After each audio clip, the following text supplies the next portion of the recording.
Jadi hari ini kita sampai ke muka surat 81 ya.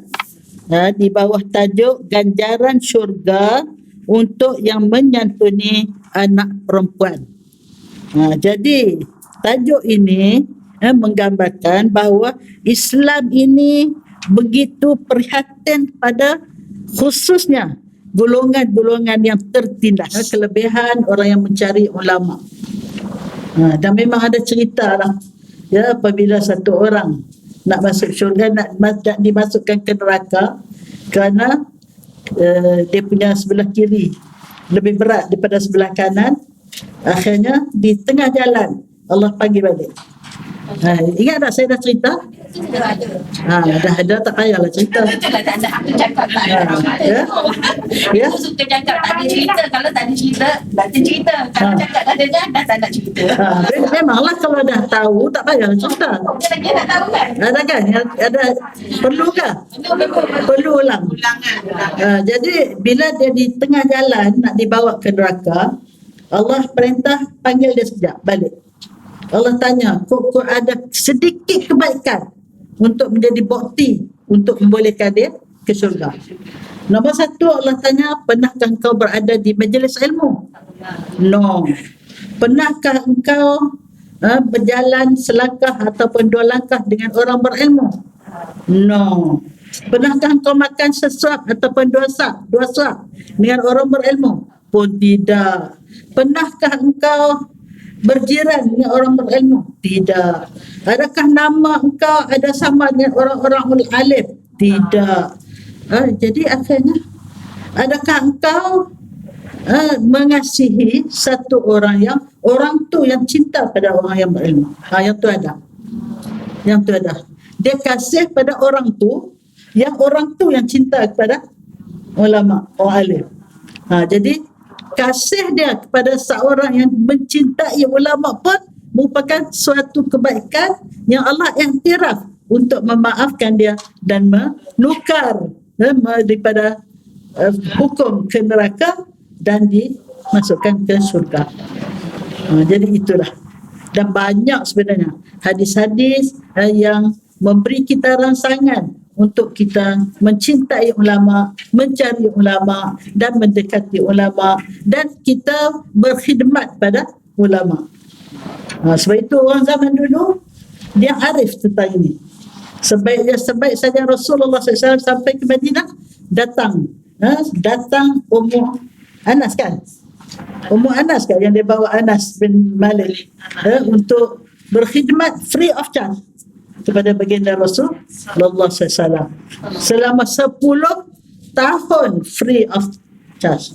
Dan sahabat-sahabat semua sentiasa mengintai bagaimana mereka dapat berkhidmat pada baginda Rasulullah. Mereka bertuah Rasulullah berada di kalangan mereka. Tapi kita sekarang waris pada Rasul ialah al-ulama. Al-ulama warasatul anbiya. Jadi kita carilah waris-waris Rasulullah SAW. Rasulullah tak sebut kiai ni, tak sebut Habib ni, tapi Rasulullah sebut ulama yang mewarisi ilmu Rasulullah untuk disibarkan seterusnya. Maka ini adalah diiktiraf oleh Rasulullah SAW, oleh Allah SWT sebagai insan-insan yang sepatutnya kita mencari peluang untuk berkhidmat pada mereka, mendekati mereka, mengasihi mereka dan seterusnya. Ceramah dulu sebelum mengajar. Okey. Macam mana? Okey. Mak untuk cikgu. Pada satu lagi yang biru pilih. Ni yang ni.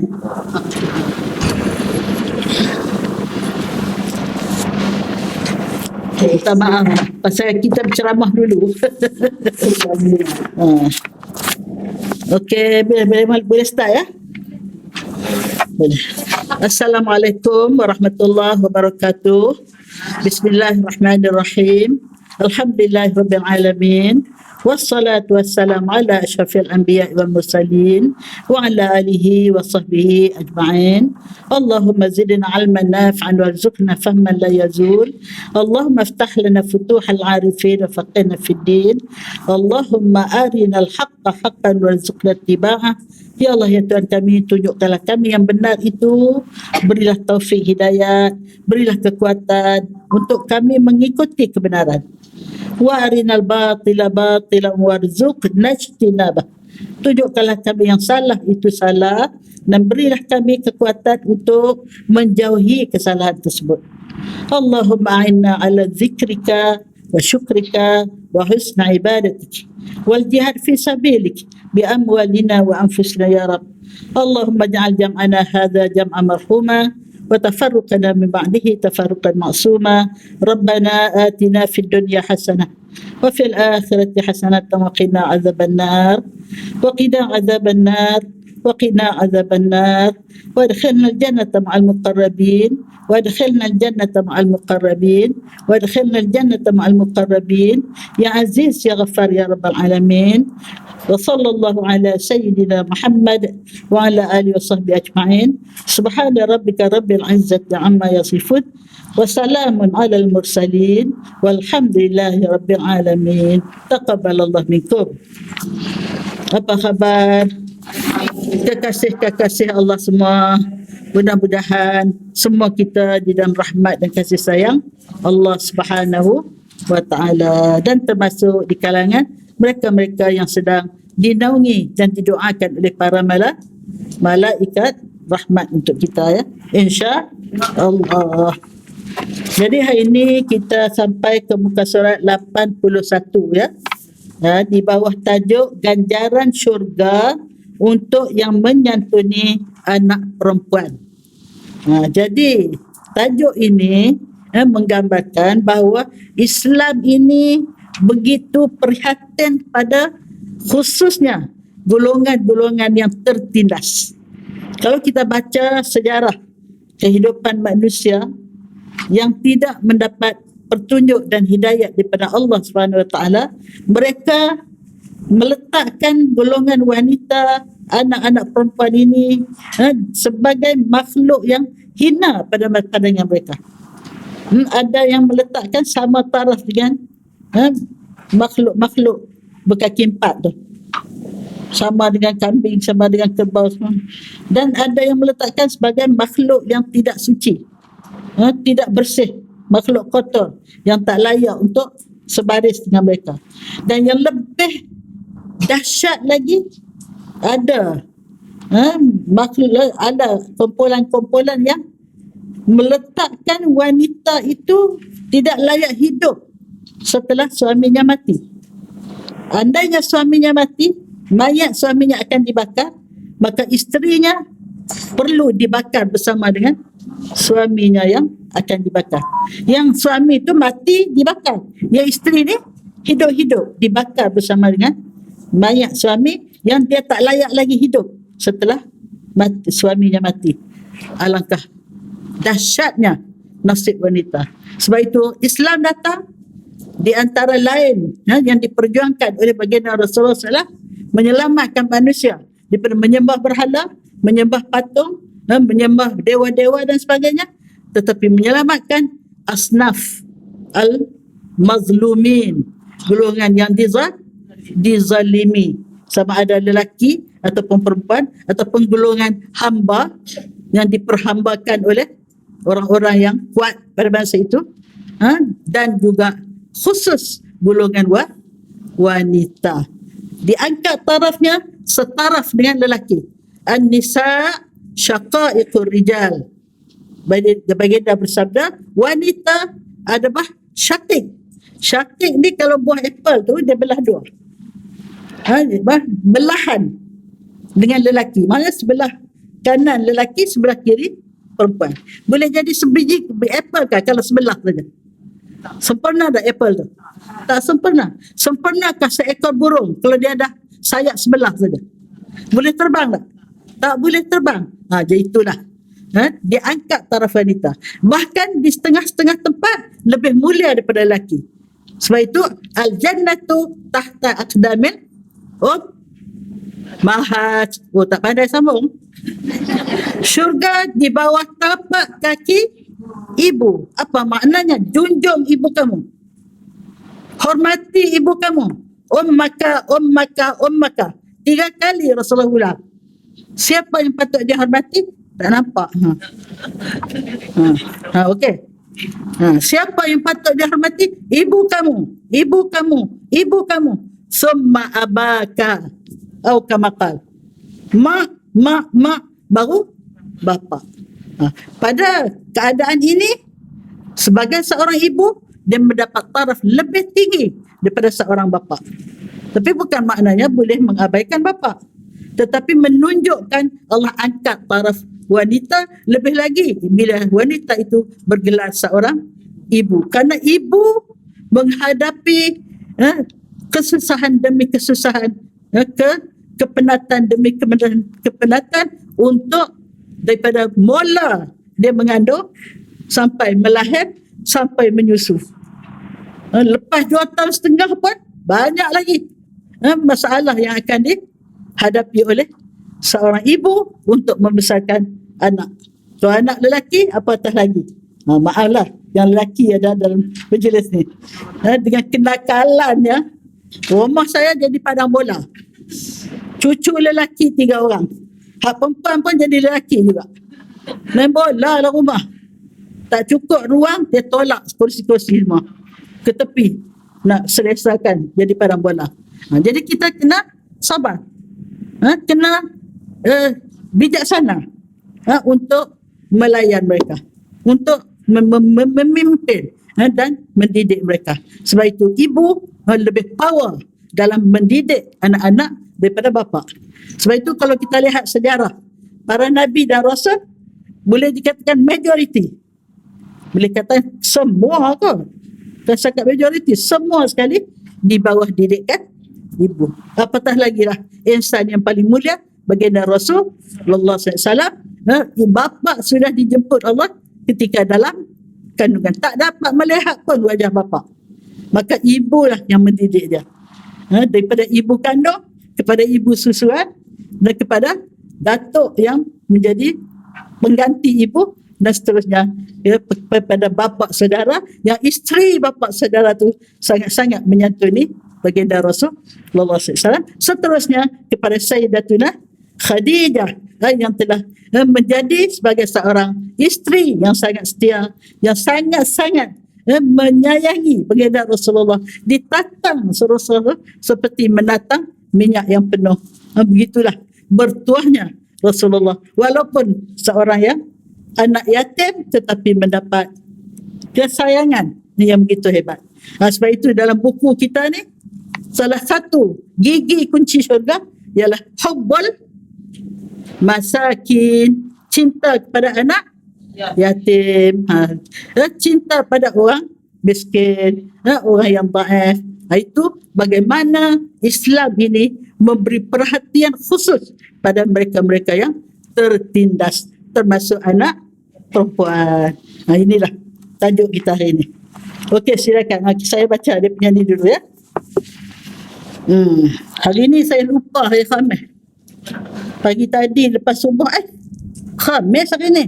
Tak puasa hari ni. Masya-Allah. Daripada Anas radhiyallahu an Nabi sallallahu alaihi wasallam qala man ala jariyatain bintain hatta tablugha jaa yawm al-qiyamah ana wa huwa kahatain wa dhamma asabi'ahu. Sila Ustaz cikgu. Terjemahannya dari Anas dari Nabi SAW bersabda, barang siapa yang menanggung segala keperluan 2 anak perempuannya, mencukupkan makan minum, pakaian, pendidikannya dan lain-lain sampai kedua-duanya meningkat usia balik, maka dia akan datang pada hari kiamat dalam keadaan beriringan denganku, Nabi Muhammad SAW. Dia dan aku adalah seperti kedua-dua jari ini, dan baginda merapatkan jari-jarinya. Riwayat Muslim. Masya Allah. Lihat hadirat sekalian. Wahai bapa-bapa sekalian, kalau mereka dianugerahkan anak perempuan, jagalah baik-baik, berilah pendidikan sehingga dia dapat menjadi seorang insan yang bertakwa, yang layak untuk mendapat karamah, kemuliaan dengan takwanya itu. Walaupun dia seorang perempuan, didiklah elok-elok, insya-Allah menjadi asbab untuk bangun di akhirat seperti ini dengan Rasulullah. Apa makna apa? Dekat dengan Rasulullah. Kalau Rasulullah first class, campur, insya-Allah kita pun dapat bersama dekat dengan Rasulullah SAW, ya. Itu kalau kepada bapa dan ibu. Kita yang jadi anak perempuan ni macam mana? Maka layakkanlah diri menjadi insan-insan yang dimuliakan oleh Allah dengan iman dan takwa melalui ilmu yang kita belajar di sana sini, di Al-Falah dan di mana-mana saja, ya. Saya ingat program nak pergi ziarah Ustaz, apa nama Ustaz ni? Ustaz Farahan ni, tentu dia dah bersedia untuk menyampaikan sesuatu yang penting, mutiara-mutiara yang bernas untuk 3 bas yang akan mengunjungi ini. Saya kalau saya pergi sama rombongan, saya bawa buku cerita benar daripada Al-Quran dan Al-Hadis. Dalam bas saya bagi giliran. Orang ni baca cerita pertama, orang ni baca cerita dan bagi peluang untuk pilih. Itulah yang saya buat bila saya pergi ke Aceh dulu. Dalam rombongan saya tu ramailah ahli salimah, tapi ada bercampur juga dengan orang-orang lain. Akhirnya orang lain pun pakat bermesra dengan kita. Sebab dia orang pun ambil bahagian juga. Sebab saya bawa 2-3 buku cerita yang kecil-kecil, tapi dalam tu cerita pendek-pendek. Contohnya macam cerita Nabi Daud dengan ulat merah.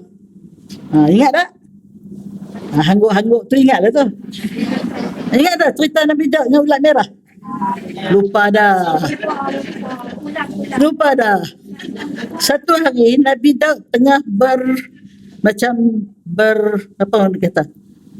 bermunajat, beribadat lah, ya. Tengah dia beribadat, dia ternampak seekor ulat merah kecil je, duduk untuk tak tahulah berjalan ke berapa, tak tahulah ni. Duk saya nak sebut pun tak tahu ni. Ulat merah tu duk bergerak lah, ya. Duk bergerak, dia nampak. Dia terlintas dalam hati, ulat merah ni, dia buat apa ya? Macam simple lah kan. Ulat yang selemah itu, apa dia buat? Dengan takdir Allah, ulat tu dapat trace apa yang terlintas dalam hati Nabi Daud tadi. Dia terus jawab, wahai Nabi, saya setiap waktu malam saya berselawat 1000 kali, dan di waktu siang saya bertasbih 1000 kali. Balik lukis ulat merah, letak dekat cermin muka. Tengok ulat merah, malu aku kalau tak berselawat, malu aku kalau tak bertasbih. Kalau dia 1000 kali, aku kena 1001. Paling kurang 1001. Kalau tidak, malu pada ulat merah. Itulah cerita dia. Itu salah satu cerita yang ada dalam buku Kisah Benar tadi. Saya kalau saya ikut sama, dah tak ajak, saya tak boleh pergi lah. Kalau ajak saya bawa lah beberapa buah buku, ya. Macam mana? Tempat tu tinggi sikit, nanti turun dari pasir kena naik. Kena naik, saya tak boleh pergi lah. Saya boleh tau, panjat bukit boleh. Kena bawa kereta tu. Bawa kereta suruh. Anda yang tak larat nak suruh. Ini berapa kilogram ni? Okeylah, ya. Itulah hadis yang sahih, yang mengangkat martabat anak perempuan. Begitu ganjaran istimewa diberi kepada ibu bapa yang mendidik anak perempuan yang dulunya dianggap sebagai makhluk yang tak berguna. Sebab apa? Mereka hidup dalam masyarakat berperang. anak perempuan ni tak mampu nak pergi berperang. Dia menghabiskan borang. Jadi sebab itu ada yang dia tunjuk dia punya gentleman sebagai seorang bapa, dia tanam hidup-hidup. Siapa yang tanam hidup anak perempuan zaman jahiliah, dia seorang bapa yang gentleman. Siapa yang tak sanggup tanam anak perempuan hidup-hidup, ini bapa dayus. Itu punya dahsyatnya ya pahaman jahiliah yang Allah Ta'ala beri amanah pada Rasulullah untuk memperbetulkan pahaman itu. Kita sekarang ni pun banyak lagi pahaman jahiliah. Baru ni seorang datang nak syahadah ke rumah saya. 2 hari lepas. Dia daripada Filipina. Jadi dia dulu Kristian. Dia datang kerja kat Malaysia. Dia jumpa seorang daripada Pakistan. Dijodohkan, dia bertemu dia tu. Dia dikahwinkan oleh puak dia orang. Dia tak pergi kahwin wakil majlis agama ni. Dia kahwin puak dia orang. Kemudian dia masuk Islam pula. Dulu Kristian, dia nak kahwin, dia masuk Islam. Seorang nenek di mana tak tahu. Cara nak masuk Islam tu dia hampa. Dia hampa kain putih, tuala putih. Dia letakkan lilin api, dia letakkan air, dia letakkan pisau. Jadi tak tahulah dia menggunakan 3 benda tu untuk mensyahadahkan si nama dia Yasmin. Si Yasmin. Jadi bila ditakdirkan Allah, jiran saya ni dia buat bypass, dia memerlukan nurse untuk merawat, menjaga suami dia selepas keluar pada hospital. Sebab dia kena minum melalui tube apa semua, terpaksa nurse yang berkelayakan. Jadi Yasmin dengan suami dia ni dua-dua dapat sijil nursing. Jadi jiran saya ni ambil dua-dua orang suami isteri ni untuk jaga suami dia. Jadi dalam masa itu diceritakanlah kisah dia Islam kepada tuan rumah tu. Tuan rumah tu anak murid saya. Dia datang belajar rumah saya. Dia rasa macam something wrong lah. Apa bahasa Islam pakai pisau, pakai lilin, pakai apa.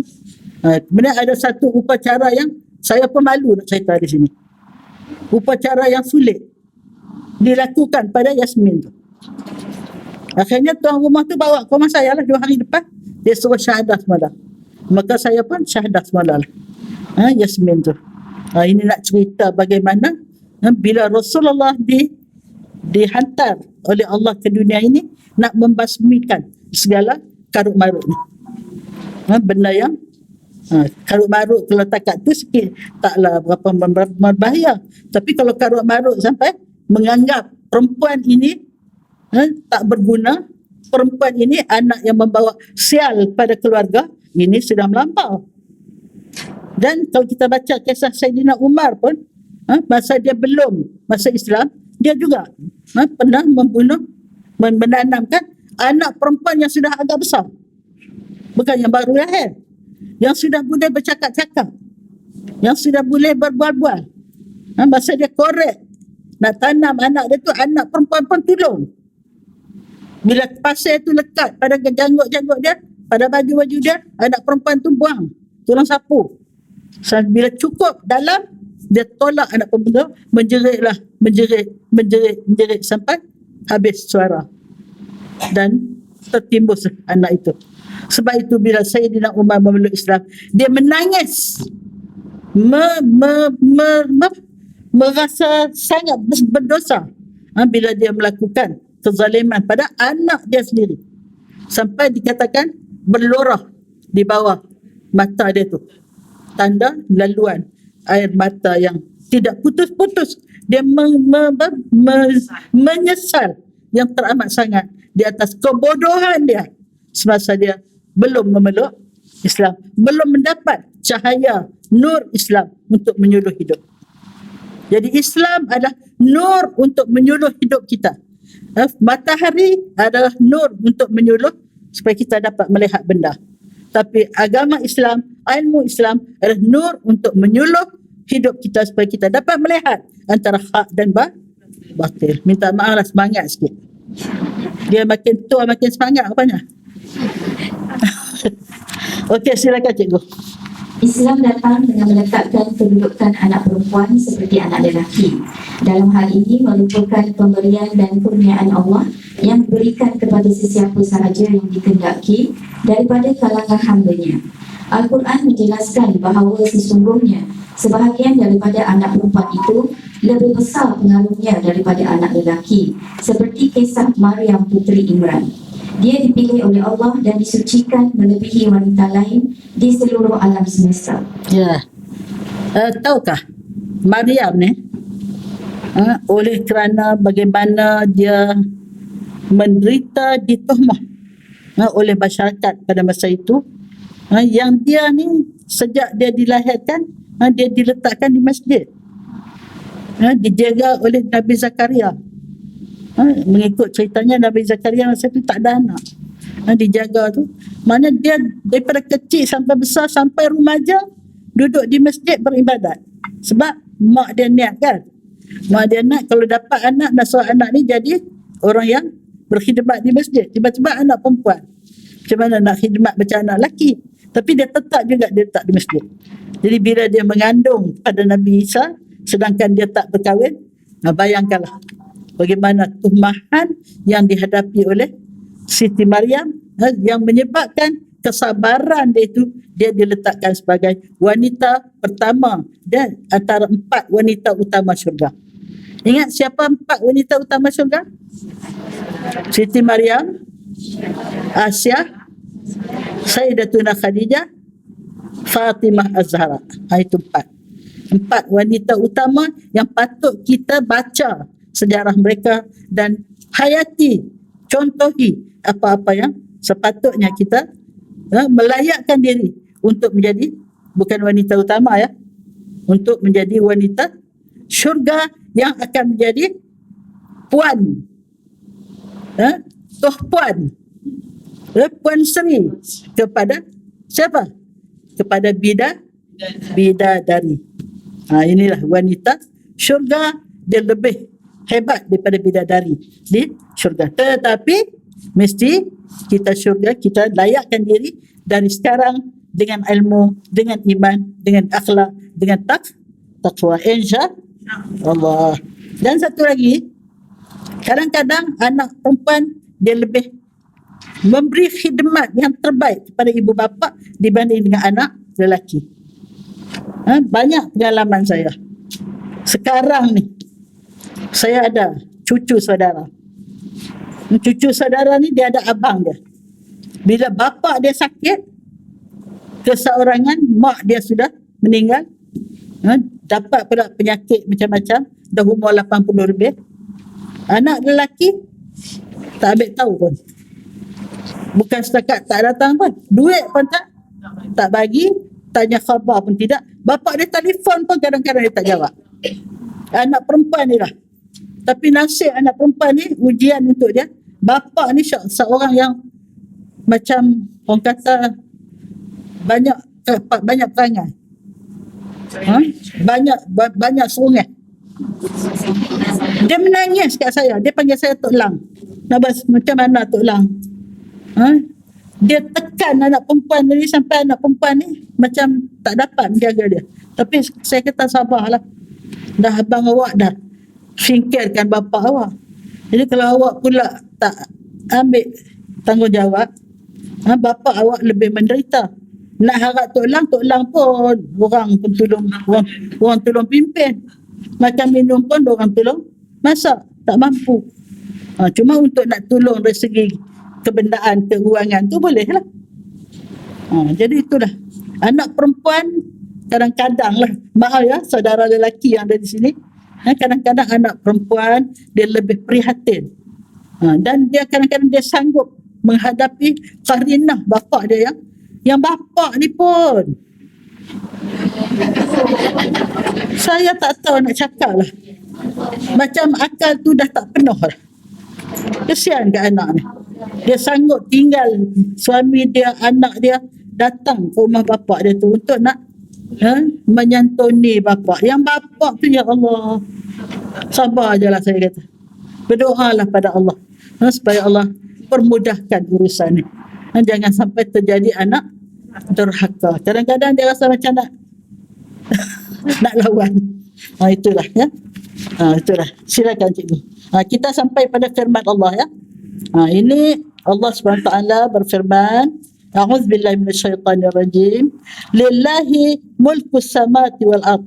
Yakhluqu ma yasha' yahabu liman yasha'u inatha wa yahabu liman yasha'u dhukur aw yuzawwijuhum dhukrana wa inatha wa yaj'alu man yasha'u aqima innahu alimun qadir.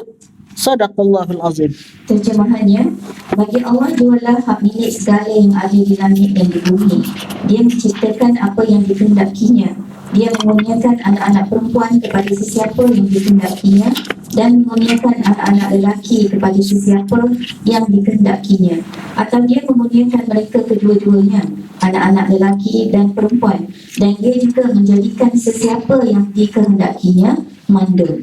Sesungguhnya dia maha mengetahui lagi maha berkuasa. Surah Asy-Syura ayat 49 hingga 50. Okey. Ayat di atas Okey, sekejap ya. Jadi realiti kita tengok hari ini, memang dari segi memiliki anak ni kuasa penuh Allah. Tidak ada daya upaya kita. Doktor sendiri pun kadang-kadang dia tak mampu untuk mendapatkan anak. Sedangkan dia doktor. Untuk doktor, orang kata, doktor wanita ni panggil apa? Doktor yang menguruskan sakit puan ni pun dia kadang-kadang tak dapat anak. Jadi untuk mendapat anak satu hal, nak menentukan anak lelaki ataupun perempuan satu hal. Dan kadang-kadang dapat betul anak lelaki, selang-seli pula tu cantik lelaki perempuan, cantik perempuan, dan kadang-kadang perempuan. Dan kadang-kadang kos lelaki semua, kadang-kadang kosong, tak dapat apa-apa. Jadi semua ini adalah qada qadar Allah, dan sebenarnya Allah Maha mengetahui, menentukan segala ini. Allah mengetahui orang ni dapat seorang dia anak.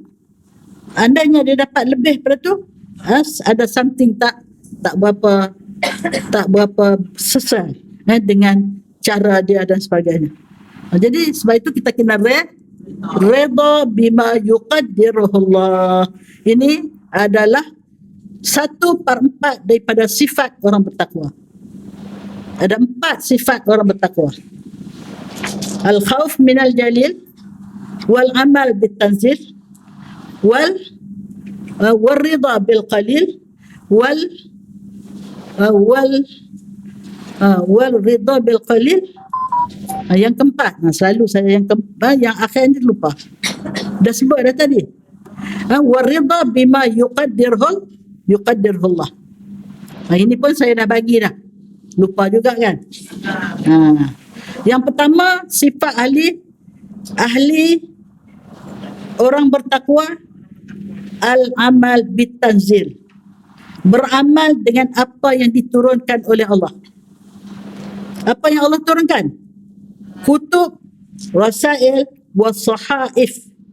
Kitab-kitab, risalah-risalah dan lambaran-lambaran. Untuk umat zaman dulu, Allah tak turunkan kitab besar. Allah turunkan kertas-kertas kerja saja. Lambaran-lambaran saja untuk menjadi panduan hidup orang yang simple saja hidup mereka di zaman awal dulu. Sebab itu kepada nabi-nabi awal, mereka menerima risalah dan lambaran-lambaran saja. Tapi kepada umat yang akhir, yang lebih sudah bertamadun, sudah berilmu, diturunkan kitab-kitab besar. Ada berapa kitab besar? 4. Zabur, Injil, Taurat dan Al-Quran. Kita kena beriman semua tu. Sebab itu syarat untuk menjadi orang yang muflihun, ini al-falah. Dalam surah Al-Baqarah disebut al-muflihun, orang yang berjaya. Itu Allah kata zalikal kitab la raiba fihi hudal lil muttaqin allazina yu'minuna bil ghaib wa yuqimuna as-salah wa mimma razaqnahum yunfiqun wallazina yu'minuna bima unzila ilaika. Mereka beriman dengan apa yang diturunkan kepada engkau wahai Muhammad. Itu Al-Quran. Wa ma unzila min qablik, dan kepada apa yang diturun kepada nabi-nabi sebelum kamu juga beriman. Itu cuma sayangnya apa yang diturunkan sebelum Rasulullah sudah diputar belik, sudah diubah-ubah oleh ulama-ulama dia, oleh padri-padri dia, oleh rabai-rabai dia yang tidak bertanggungjawab. Mereka ubah kitab-kitab mereka mengikut selera mereka. Jadi kita tetap menerima sebagai asas ini adalah kitab daripada Allah. Cuma kita tahu ini sudah tidak original. Dan tak perlu kita ikut. Tak perlu kita ikut ajaran Taurat, Injil, Zabur. Kita hanya kena ikut Al-Quran, dan mereka pun sepatutnya tinggal silibus lama. Silibus lama untuk menjadi panduan hidup itu tinggal. Sebab kita akan sudah dihantar silibus baru untuk kita hayati, untuk kita bertemu dengan Allah, menjawab segala persoalan mengikut silibus baru, iaitu Al-Quran. Sebab itu Al-Quran ini ada kesinambungan terhadap semua kitab yang lalu, cumanya Allah perbaharukan untuk sesuai pada umat yang baru, tapi tidak ada perbezaan. Rukun iman tetap 5. Rukun Islam rukun 6. Rukun Islam 5. Cuma cara mereka sesuai dengan mereka lah. Mereka semayang macam mana. Sebab itu Rasulullah SAW sebelum diturunkan wahyi kepada baginda, dia beribadat mengikut cara Nabi Ibrahim. Dia sudah bersemayang, dia sudah berpuasa, tapi mengikut cara Nabi Ibrahim, sebab dia tak redha untuk hidup dalam keadaan kucak-kacir, dalam keadaan kegelapan, dalam keadaan tak cantik, tak bertamadun yang berlaku di sekeliling masyarakat dia. Sebab itu dia menyendiri pergi ke Gua Hira, memikirkan bagaimana dia menyelamatkan umat ini daripada terus bergelumang dengan dosa dan noda. Masya Allah. Itu. Ya, seterusnya. Ayat di atas menjelaskan bahawa pemberian zuriat adalah ketentuan Allah. Manusia tiada hak secara mutlak untuk menentukan jantina zuriat mereka. Namun sebahagian masyarakat Arab pada zaman jahiliah tidak dapat menerima ketentuan ini, lantas membunuh anak itu sekiranya anak yang dilahirkan adalah anak perempuan. Sedangkan Al-Quran membidas dengan keras orang-orang yang keras hati dan membunuh anak-anak mereka, baik anak lelaki maupun perempuan. Ya, gitulah ya. Ini tak payah saya cerita panjang, kita sudah maklum bagaimana bila hidup tak nampak cahaya kebenaran. Anak perempuan yang comel loteng, anak Arab pula comel. Masya Allah. Budak-budak kecil pula, ya Allah. Saya teringat ada satu pepatah Arab. Saya masa tu tengah masuk Paisaw tahun akhir. Tengah masuk Paisaw tahun akhir. Di antara soalan tu dia suruh saya bawa pepatah Arab. Saya tak ingat. Agaknya penjaga peperiksaan tu Allah ilhamkan kat dia aku. Dia main kat saya, dia kata Al-qirdu fi aini ummihi ghazal. Ini pepatah Arab. Seolah macam dia tahu. Saya duk fikir apa benda pepatah Arab aku nak jawab dalam soalan ni. Saya tahun akhir ni nak balik dah ni. Nak tahu bila nak jawab betul-betul lah supaya berjaya dalam peperiksaan itu. Sampai bila benda ni berlaku macam ni, ingat sampailah dah berapa puluh tahun, dah berapa 50 tahun lebih. Pepatahnya Al-qirdu fi aini ummihi ghazal. Faham tak? Tak faham juga. Al-qirdu kera, pada pandangan mata maknya adalah kancil. Apa maknanya? Ibu, anak dia macam mana pun dia nampak cantik. Anak dia hitam ke, anak dia, hatta anak dia kurang upaya pun, dia tetap jaga. Dia tetap nampak cantik walaupun anak orang lok comel. Tapi anak dia lah yang paling Cantik. Itulah. Itu pepatah Arab. Al-qirdu fi aini ummihi ghazal. Kera itu pada pandangan ibunya adalah kancil. Rupanya kancil ni cantik kot. Tak tahu cerdik ya. Itulah. Jadi saya tadi sekat jalan. Empat sifat orang bertakwa mengikut Sayyidina Ali. Pertama, beriman dengan apa yang diturunkan. Yang kedua, al-iman bitanzil. Allah Akbar. Waridha bil qalil, redha dengan rezeki yang sedikit. Maknanya kalau sedikit redha, kalau banyak syukurlah. Yang ketiga, takut kepada yang Maha berkuasa. Ini tak teratur ya. Sebab spontan je, kadang-kadang terlupa dia punya tu. Dan yang keempat ialah redha dengan apa yang ditakdirkan oleh Allah. Maknanya Allah takdirkan anak perempuan saja ke, lelaki saja ke, bercampur ke, dan kalau diselang-selikan ke, ataupun tak dapat langsung ke. Jadi semua itu takdir yang Allah tahu, itulah yang terbaik untuk kita. Sebab itu kita kena redha. Hatta sakit pun, kadang-kadang, bukan kadang-kadang, sakit pun Allah Ta'ala nak jadikan kita orang yang ingat bagaimana panjangnya masa kita sihat. Sikit saja baru masa kita sakit, dan bagaimana kita sepatutnya syukur benar-benar. Aku sudah sihat 70 tahun. 76 tahun aku sihat. Barulah 77 ni kaki tak kuat, barulah kena pakai tungkat. Jadi kita nak ingat hak yang 1 tahun ni kan, kita nak syukur hak yang 76 tahun. Itulah bandingan saya lah. Jadi maknanya sakit itu membawa kita untuk bersyukur di atas nikmat sihat yang begitu banyak, sedangkan sakit baru sedikit saja. Sebab itu kita redha dengan apa yang ditakdirkan oleh Allah, sama ada positif ataupun negatif. Kalau positif, syukur sangat-sangat. Kalau negatif, sabar sangat-sangat. Di samping kita berusaha untuk memperbaikilah ya. Itu. Terdapat hadis lain menjelaskan bahawa bahasan syurga itu diperuntukkan bagi seseorang saudara lelaki yang memelihara seorang atau dua saudara perempuan.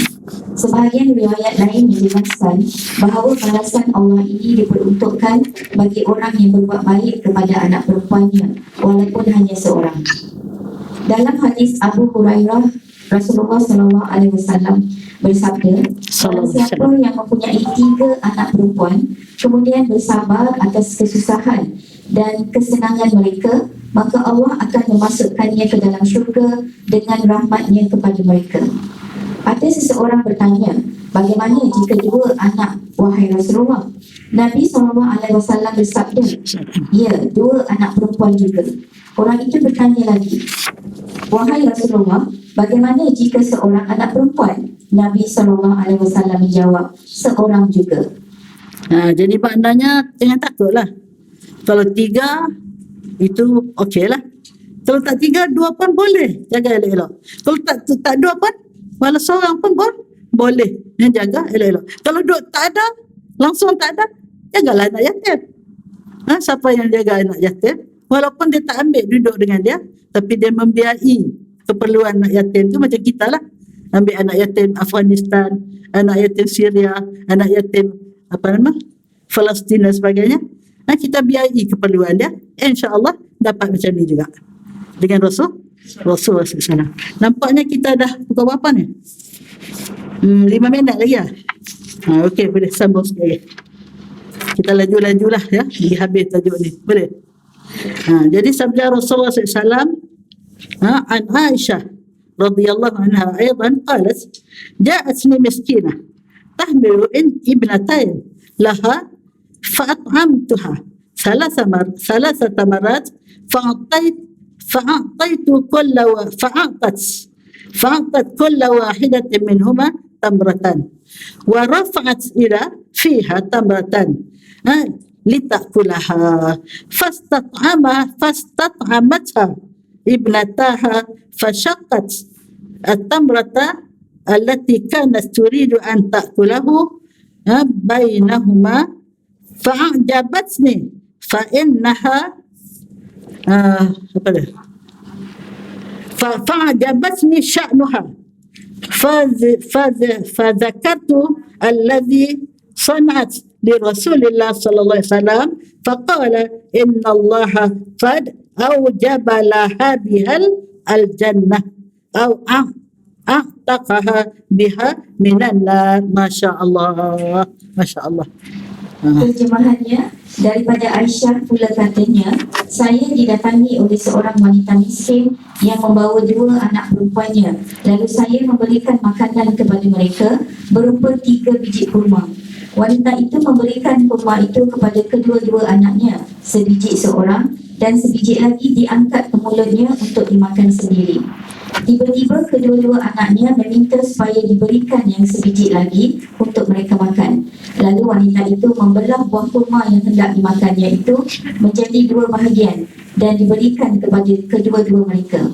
Keadaan itu menghairankan saya, maka saya memberitahu apa yang dilakukan oleh wanita itu kepada Rasulullah SAW. Lalu baginda bersabda, sesungguhnya Allah telah mewajibkan untuk wanita itu masuk syurga kerana tindakannya tadi dan akan dimerdekakan pula daripada seksa neraka. Riwayat Muslim. Masya Allah. Itulah kasih sayang ibu. Angkat dah ni ke mulut, anak minta, padahal anak tu dah dapat dah seorang satu. Sanggup tak jadi makan, belah 2 bagi sama. Itu pun dua kita dapat pengajaran. Pertama, kasih sayang, ibu sanggup berkorban begitu sekali untuk anaknya. Yang kedua, ibu juga perlu berlaku adil. Kita kasih sayang ni tak boleh kita nak ukur. Dia tu benda dalaman. Tetapi dari segi lahir, jangan kita tunjuk yang ni lebih kasih, yang ni kurang kasih. Ya, mungkin kita kasih pada yang lebih pandai ambil hati kita. Tapi yang segi lahir, jangan tunjuk. Jangan tunjuk bagi yang ni lebih pada sebab kita kasih. Yang ni kita kurangkan. Sebab ini menjadi sebab anak-anak tu akan kecil hati. Dan akan menjadi sebab silaturahim antara anak tu akan rosak. Ya, apabila dia rasa dia tidak dikasihi, ya.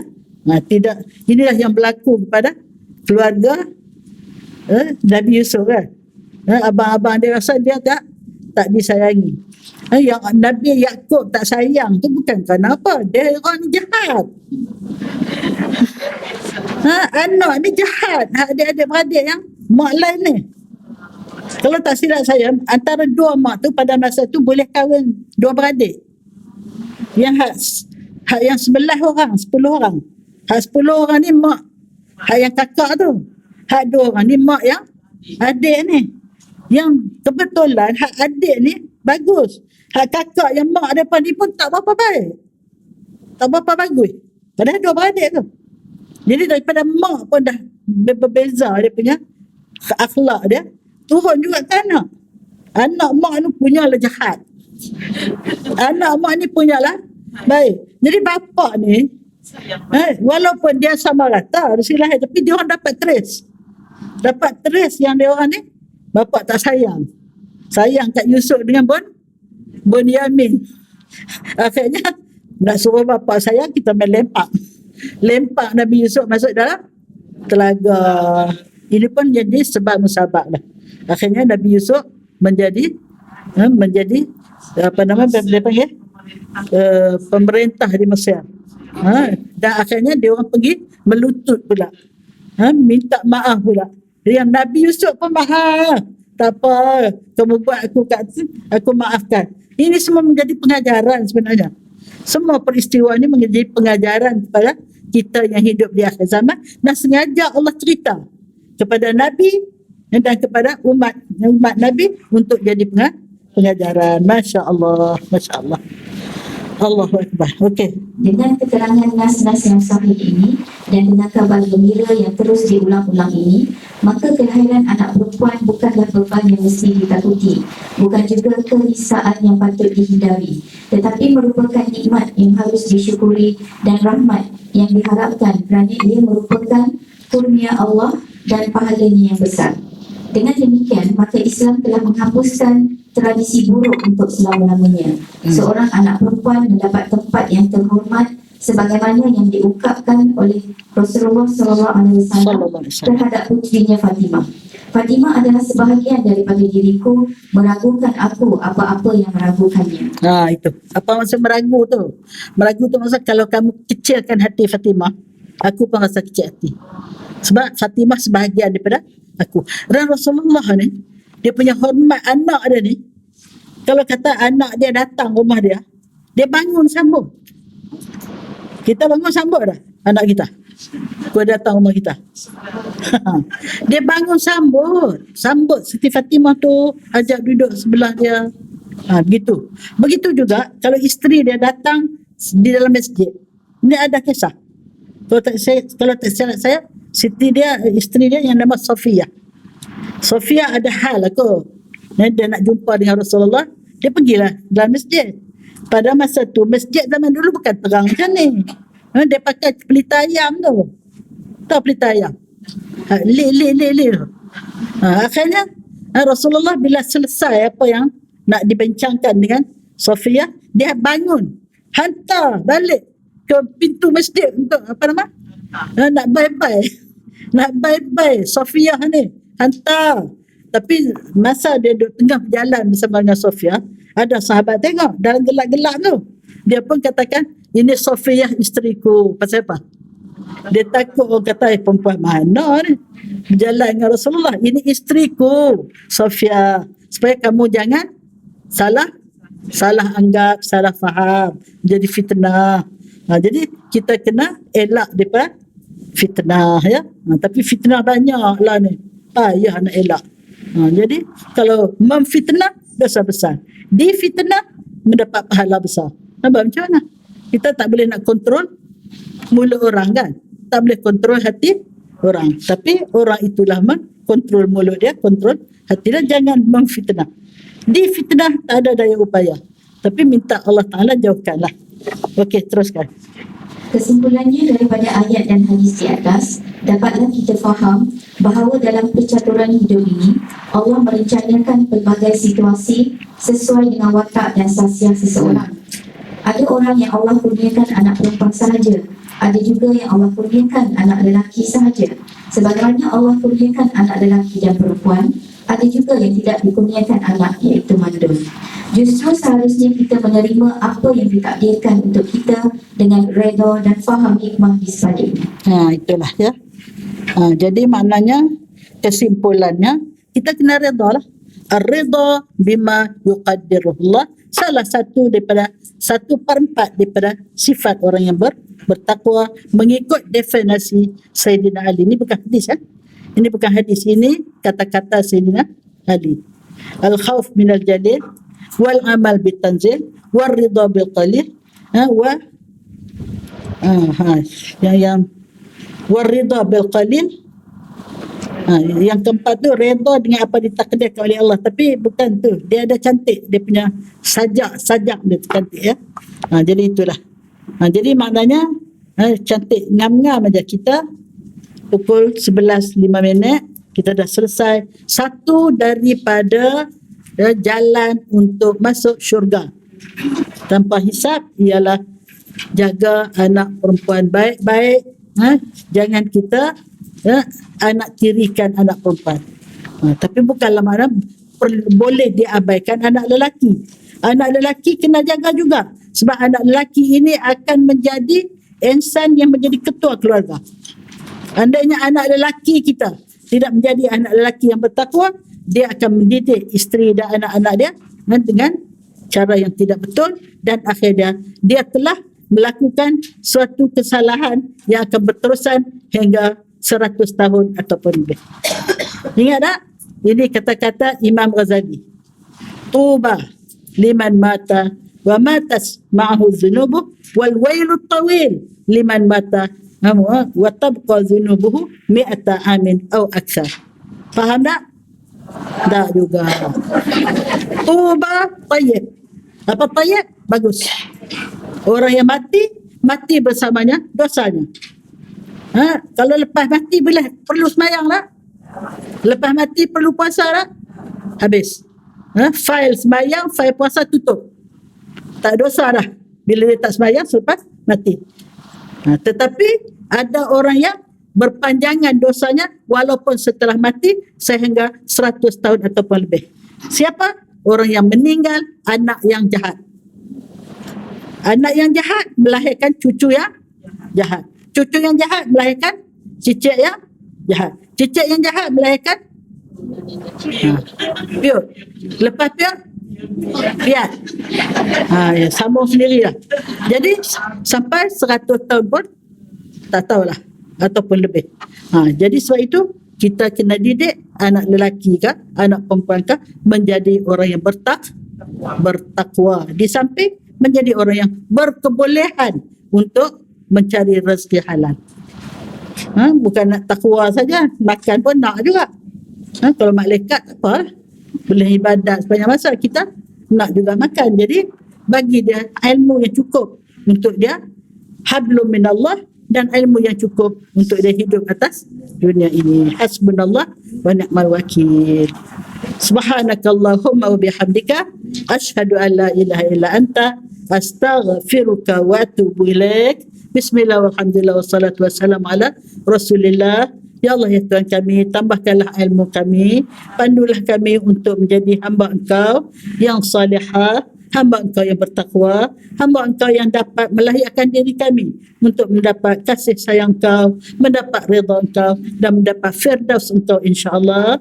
Ya Allah, ya Tuhan kami, kurniakanlah kami rezeki untuk melakukan amalan yang melayakkan kami masuk syurga tanpa hisab dan tanpa azab. Rabbana atina fid dunya hasanah wa fil akhirati hasanah wa qina adzabannar. Wa sallallahu ala sayyidina Muhammad wa ala alihi wa sahbihi ajma'in. Subhana rabbika rabbil izzati amma yasifun wa salamun alal mursalin walhamdulillahi rabbil alamin. Taqabbalallahu minkunna.